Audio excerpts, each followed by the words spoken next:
नमस्कार दोस्तों, मेरे चैनल में आप सभी का हार्दिक स्वागत है।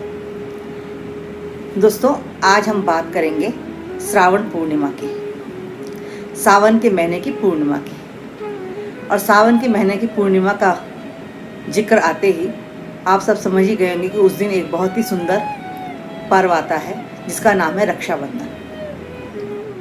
दोस्तों, यह पर्व श्रावण माह के शुक्ल पक्ष की पूर्णिमा को मनाया जाता है और इस बार 29 साल बाद इस त्यौहार के दिन बहुत ही अनूठे और अच्छे योग बने हुए हैं। राष्ट्रीय श्रावण मास के अनुसार इस दिन सावन का आखिरी सोमवार है और सौर पंचांग के अनुसार इस दिन श्रावण महीने का तीसरा सोमवार है।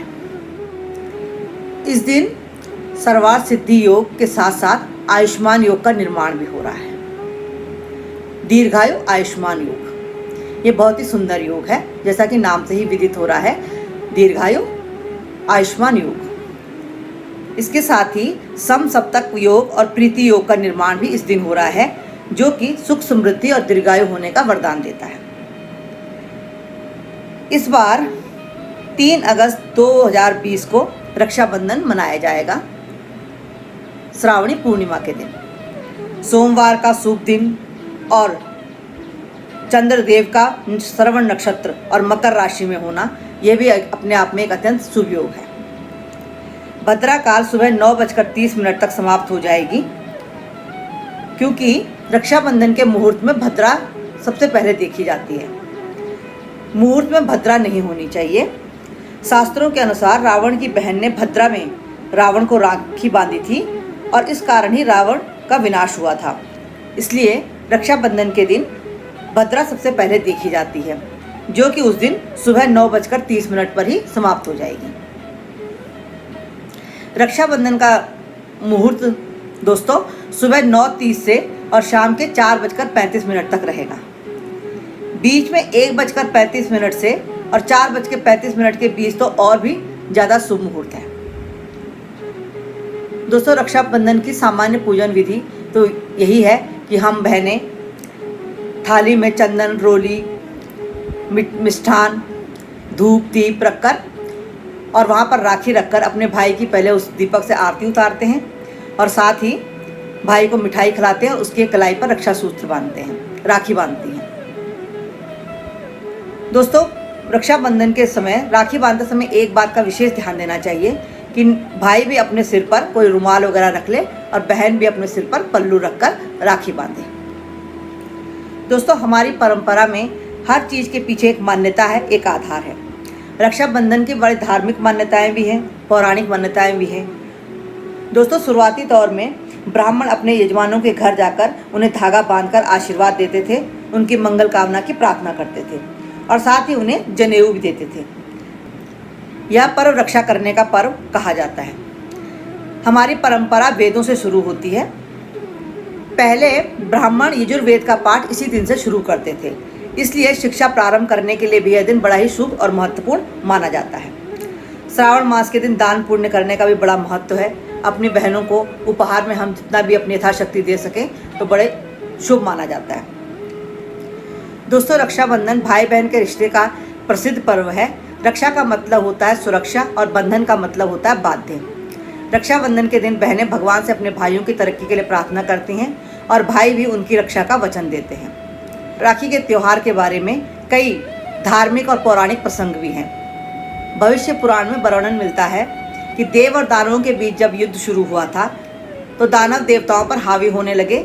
भगवान इंद्र इससे बड़े चिंतित हुए और अपने गुरुदेव बृहस्पति के पास गए और सारी व्यथा सुनाई। पास में बैठी हुई उनकी पत्नी इंद्राणी ने जब यह सुना तो उन्होंने रेशम का धागा मंत्रों की शक्ति से पवित्र करके गुरुदेव बृहस्पति को दिया कि वह उनके पति के हाथ पर बांध दे। और संयोग से यह दिन श्रावण पूर्णिमा का दिन था। यह रक्षा सूत्र देवगुरु बृहस्पति ने इंद्र के हाथों में बांधते समय निम्नलिखित स्वस्ति वाचन किया था। यह श्लोक पढ़ा था, जो श्लोक इस प्रकार से है। एन बद्धो बलि राजा दानवेंद्रो महाबला तेन त्वामनु बद्धनामी रक्षे माचल माचल। तेन त्वा मनु बद्धनामी रक्षे माँ चल माँ चल।